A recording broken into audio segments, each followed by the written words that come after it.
Mais j'aimerais vous dire, mes frères et sœurs, ce n'est pas facile d'être un père. Ce n'est pas facile d'être un père. Être un père est difficile. Et Jacob est un exemple de cela. Jacob avait des problèmes avec Dieu. Il avait des problèmes avec son beau-père. Il avait des problèmes avec son grand frère. Il avait des problèmes avec sa femme qui n'avait pas d'enfant. Il avait des problèmes avec tout le monde. Les enfants viennent auprès de toi. Ils te disent leurs problèmes. Ta femme, quand elle a des problèmes, elle vient te les dire. Et toi, quand tu as des problèmes, tu vas voir qui? Les hommes sont parmi les personnes les plus seules de la terre, mais souvent on ne le sait pas.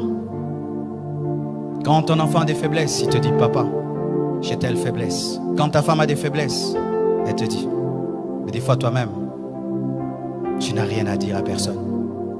Ce n'est pas facile d'être un père. Chères femmes, vous qui êtes là, ayez des fois compassion de vos maris. Ce n'est pas facile d'être un père.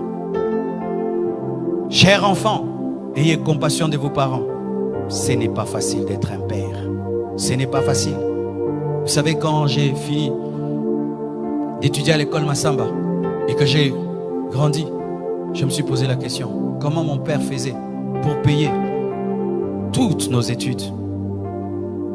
Avec sa situation, comment il arrive à payer l'école pour ses 6 enfants? C'était lorsqu'on était à 5. Comment il faisait? Comment il faisait? Être père, c'est très difficile. Et certains hommes craquent, mais ne peuvent le dire. Ils craquent.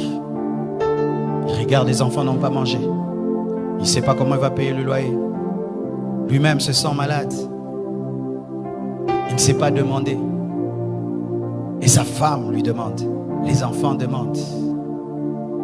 Certains même, ils sortent, ils se promènent. Il ne veut pas rentrer à la maison.